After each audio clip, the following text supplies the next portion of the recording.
Hey guys, welcome back to another episode of the Charlie Kirk Chronicles. Today we're going to be taking a look at a video where he debates a vegan who's comparing human beings to animals. Let's check it out. Right to be vegan, obviously. So let me clarify. Yeah. You on abortion, you support pretty much banning abortion in most situations. Yes, but humans are not rabbits. Yes. So And humans are not deer, and humans are not cows. Okay. So I want to ask you: do you think it's a little bit hypocritical that you oppose abortion, but you also oppose veganism? Most animals, most adult like cows, pigs, chickens, they're more intelligent than fetuses and little children, small infants. I can't believe So I have how to, come? I So can't I'm believe asking. I have to answer this. Can I answer? Yeah. So how come you're saying that Can I children? answer? Okay. Yes. Yeah. Go ahead. Okay, if you leave a cow for 5 years, will the cow ever be able to talk?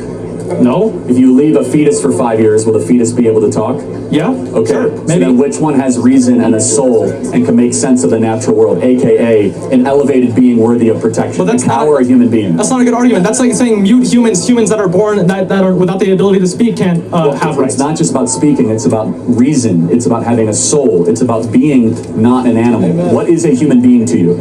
A human being is someone who has personality, and someone who can speak, and if you mean like biologically, like someone of Just give me a definition of, you have a dog and a human being, how do you know which is which? a human being can walk and talk and Well, yeah. a dog can walk. Yeah. But I can't walk and talk, sure. Here's the difference. A human being can tell you the difference between right and wrong. An animal can only tell you the difference between pleasure and pain. Yeah, but animals still suffer like human beings do. But again, the moral worth of a human being is objectively different because we are able to make moral contentions, not just contentions based on how we feel. Animals can only feel. They cannot reason. Yeah, but All right, as you guys can see, this kid is absolutely clueless as to some of the most basic elements of life, arguing that somehow an animal is on par with a human. Now let's ask the Bible what exactly is going on here, okay? So in the Bible does not explicitly state that animals don't have souls, but it does draw a distinction between humans and animals in how they are created. As you may or may not know, in Genesis 1:26 through 27, it states that humans were made in God's image and likeness, which is a status that animals do not share. In addition to this, the Bible also states that man has dominion over the animals. That is in Genesis 1:26 through 28, and it states essentially that man has dominion over the animals. This verse is often quoted to explain that humans are given a position of authority over the natural world, including all the creatures of the land, air, and sea. So, because we are God's highest form of creation, we then have access to controlling the animals to keep them in line. We have access to eating them, protein and fat being some of the greatest nutrients the human body can take and absorb. So I think this makes a pretty good case for how we are just slightly higher in importance on the spiritual level in terms of God, in terms of the Bible. And as far as I'm concerned, that's the only thing that matters. So let's continue and see what else this video has to offer. Right? yeah, but how do you believe that it's okay to kill an animal when it's not okay to kill a child? You defend a child more. Some children die. Some children never make it out of the womb. Well, because human beings are human. A is A, and human beings are worthy of protection, and animals are not humans, and they're not the moral equivalency, correct? No, but I don't believe that. I'm not trying to argue that a human is worth more than an animal. I'm saying that even if a human is worth more than an animal, you should give animals respect. I do give animals respect. We should treat them humanely. If you are to eat them, you should kill them in a way that does not have unjust suffering. What about milk? But animals are all the time. Cows are to produce milk. To produce milk, a cow has to be impregnated, and it's not like these farmers are waiting for the animal to get pregnant naturally. They have to be forcibly inseminated, which is a form of. I actually think it's a great thing that we have dairy. Okay, but I don't think that that drinking milk in and of itself is bad. But saying that animals can be is okay. That's beyond me.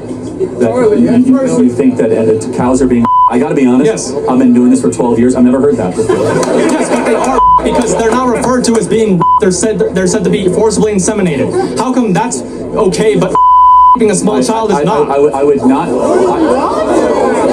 Yeah. Welcome to bull. I don't support anyone. I don't support human beings. I wouldn't call extracting milk from a cow the same as what happens if a woman is by some savage. I'm not.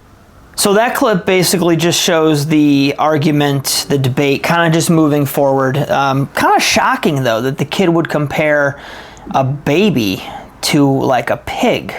I mean, pigs are food, babies are human.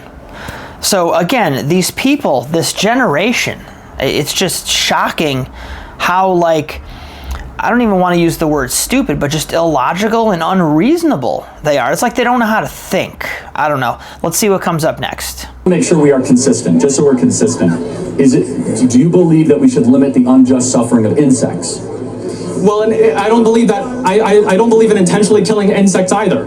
So you don't believe that we should spray for mosquitoes even if they're carrying diseases that Well, if they're threatening me, then it's self-defense. Oh, okay, got it. But a cow didn't do anything. A cow was innocent. But what if the cow is feeding me, a human being? But you can get nutrients. The World Health Organization has already said that a vegan diet is completely healthy for all ages. We need to get testosterone rates up, not down, and you do that by eating meat and not eating soybeans. No, but you can get all of your protein. You can get nutrients all from a plant-based diet. Okay. Yes, you can. Look it up. Let me just say one final thing. Do you consider yourself a liberal or? I can. Well, it depends on the issue, but like say abortion, like I'd say I'm moderate. Okay, so you believe in human choice. Yeah. Well, generally, like I don't believe in my body, my choice. Generally speaking, but it depends. Okay, Depends on each individual. Can I have the right to eat a steak? You have the right to eat a steak? No, because that involves the suffering of an animal, of an innocent life. And the American left wonders why they're losing young men. Thank you, my friend. I appreciate it very much. Thank you. No, but okay. Thank you. That was really something, guys, wasn't it? Keep steak legal will be my new T-shirt, right? Right, Mitchell? Is that something else? So as you guys saw, to end another great Charlie Kirk debate, he basically says that, it's great that we as human beings can kill and eat these animals because they do give us fat, protein, vitamins, minerals, and testosterone. And of course, testosterone is that hormone that makes men, right? So you've got all these vegans, all these plant-based eaters, and they're not getting the testosterone. It's all part of the design of making men weak, How do you take over an empire? You have to basically debilitate the strongest people. So by infusing life in the market with this plant-based BS, you're giving less testosterone to the younger men, and these younger men might as well have dresses on because everybody is a giant fucking pussy. So there you have it. Another great Charlie Kirk episode. Thank you guys for watching. Like, subscribe, and we'll see you next time.